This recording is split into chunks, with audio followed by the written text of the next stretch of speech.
Due sorelle con la passione innata e viscerale per il mondo della cucina a 360 gradi e due locali assolutamente diversi per proposta e per genesi. Loro sono Eleonora e Sofia Andriolo.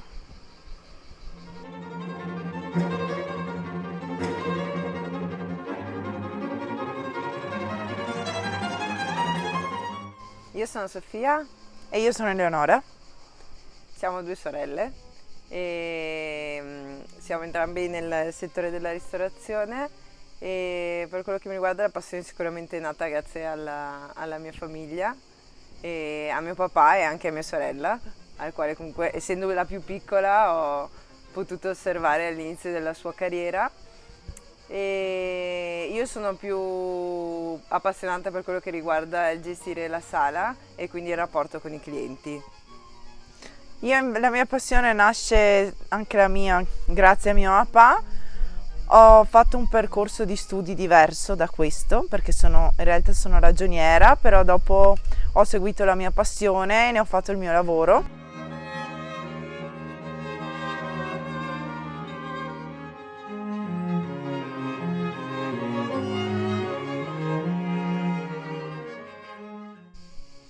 Allora, diciamo che io sono cresciuta fin da piccola con mia nonna, un'appassionata di cucina come tutte le nonne, e da lì insieme a lei ho iniziato a mettere le mani in pasta e mi sono sempre arrangiata fin da piccola a cucinare, a fare, a inventare. E lei mi ha sempre ispirato, anzi diciamo che lei è il mio giudice peggiore, perché quando crei qualcosa lei è sempre la prima che mi deve giudicare, è peggio di qualunque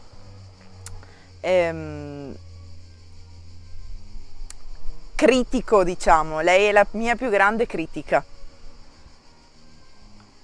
Beh, sicuramente anche la mia passione nasce ovviamente legata alla famiglia, però visto che io non amo impastare e non amo mettere proprio le mani, e sicuramente per me nasce tutto dal piacere che ho nello stare a tavola, perché ho sempre pensato, comunque anche fino a quando ero piccola, che i momenti più importanti e le condivisioni più grandi le abbiamo avute sedute intorno al tavolo e sicuramente questo lavoro permette anche a me con la sala di fare in modo che l'esperienza anche del nostro cliente sia la stessa che comunque provavo anch'io quando mi sedevo intorno alla tavola con i miei cari.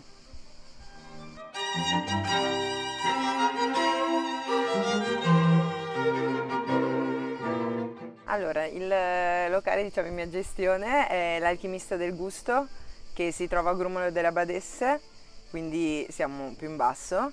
E è concentrato, si divide in diverse parti della giornata. Iniziamo con un lavoro di caffetteria dalle 7 del mattino con tutta la nostra pasticceria fatta da noi, quindi tutte le nostre brioche, accompagnate ovviamente dai caffè, dalle centrifughe, dalle spremute con frutta fresca.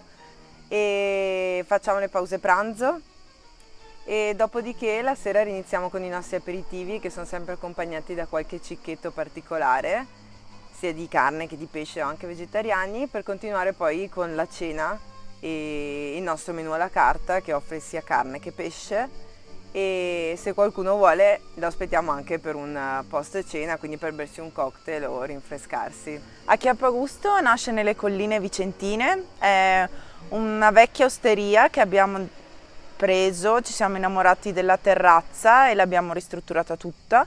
È un posto piccolo, coccolo, dal nome infatti Acchiappagusto emozioni e sapori, perché le persone che vengono a trovarci devono portarsi via un'emozione. È un ristorante piccolo, pochi coperti, una cucina tradizionale ma rivisitata, che spazia dalla cucina del territorio fino a anche cucine orientali, spezie.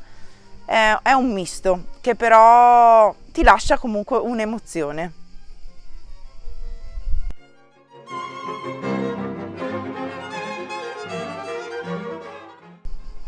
Siamo due sorelle con due locali diversi, come due caratteri diversi.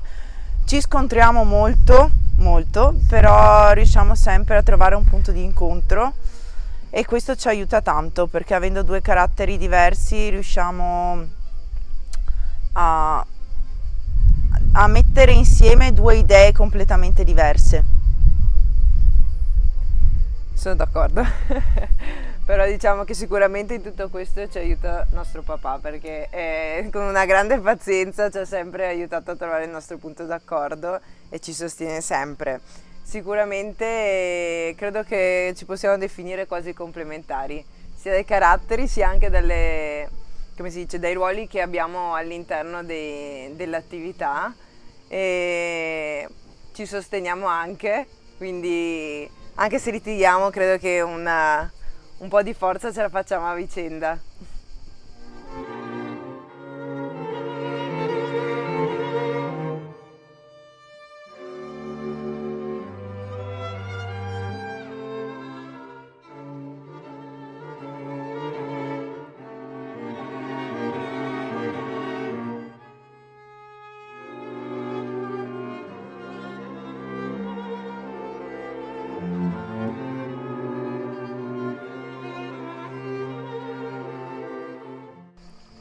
Oltre che essere sorelle siamo donne e siamo anche giovani, e lavorare nel settore enogastronomico già di per sé, come donne a volte possono esserci dei pregiudizi, e giovani pure, perché magari tante persone pensano alla poca esperienza che uno può aver fatto a livello lavorativo.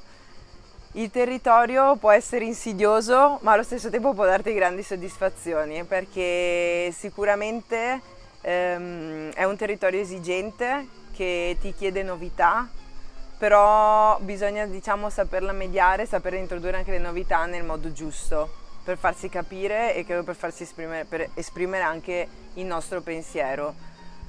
Però c'è da dire che sebbene sia difficile, quando arrivano le soddisfazioni sono veramente grandi e importanti. Sono guadagnate, esatto. Campo difficilissimo, soprattutto nella cucina, donna giovane, si fa veramente molta fatica, bisogna farsi spazio coi gomiti, però ce la facciamo piano piano. Il territorio è un territorio difficile, pretenzioso, però come diceva mia sorella, le soddisfazioni quando arrivano te le godi dall'inizio alla fine.